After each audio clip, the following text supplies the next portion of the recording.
Hey, good afternoon, fellow Belizeans. Here is my take on what's going on right now with the ICJ discussion. The No to ICJ grassroots movement have now the national narrative. They control the national narrative. So it is important now to fill the void. In my opinion, the Belize peace movement should move expeditiously in drafting a compromise for the No to ICJ campaign because there's a void and people now want to hear or know what are the options. They are or they have been discussion about alternative, but I do not think that it has been discussed enough. The UN Security Council would be our best bet at this time. We have not approached that option, and not only have we not approached it, we haven't even come close to exhausting other alternatives. So this is what the people of Belize would like to hear right now. What are the alternatives and how do we go forward with those alternatives? This is a perfect opportunity also for the alternative parties and any political party or any Belizean, red-blooded Belizean, whether you're from PUP, UDP, BPP, or you just identify as a Belizean who love Belize, a patriot, to go back to the document that was published in 2000. I believe it was called the Political Reform Commission. That document has been sitting there since 2000. In this day and age, the government or an organization can easily put this document online and go through each suggestion and update it. Let people participate from all over the country. Almost 80%, 90% of Belizeans have access to Facebook. And let us update this document. I saw this work almost flawlessly when I was the chairman of Placencia, 2010, 2013, and we realized that there was a lot of differences among the different groups of people in Placencia.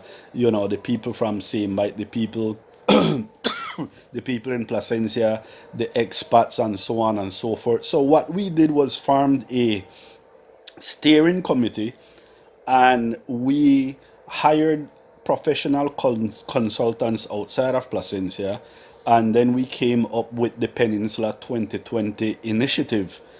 And that document was a roadmap that any leader could have used to lead Placencia up to the year 2020, where then I believe you just update this document. Now, this political reform document that is sitting there since 2000, is a bit outdated. I've read it more than 5 times, and there's a lot of things in there that I don't agree with, but it is a foundation to get Belizean people to at least identify and unite around where Belize should go.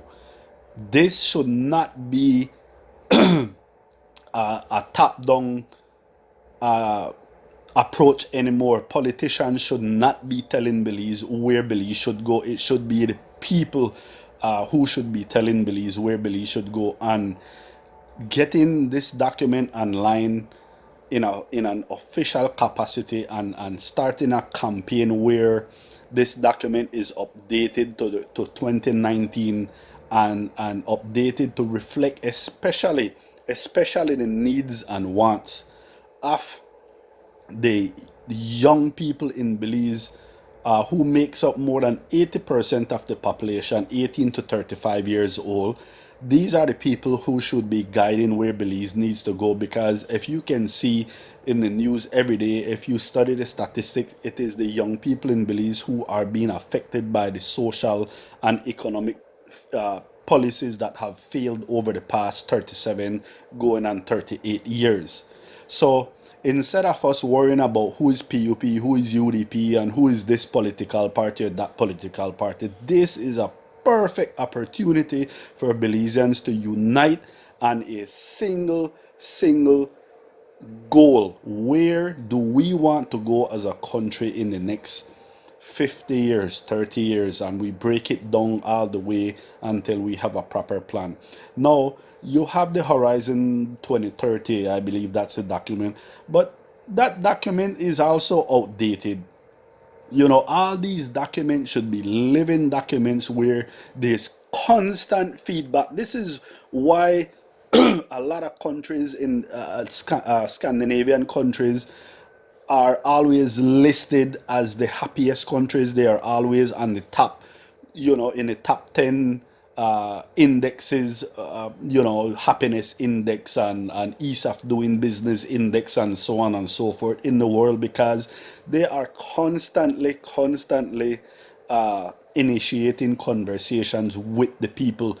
These old ways of doing things and leading a country like we are doing in Belize is so antiquated and obsolete that it is more than obvious that it is causing significant harm to young people in Belize. Look at the amount of crime happening in Belize, people going missing. Belize has a major social crisis right now, but it is not difficult to turn around. It is only up to the people to turn this around by making demands and holding politicians accountable, holding politicians, making sure they're transparent with everything they're doing. We have to stop finding excuses. Right now, only the people can demand what they want collectively. And this No to ICJ grassroots campaign shows that Belizean, once they want to, they can unite around a single cause. So let's move from this ICJ thing, use this as a platform and an example to move towards a unified cause, and that unified cause should be, what do we as a people want for our future. Thank you and have a wonderful day.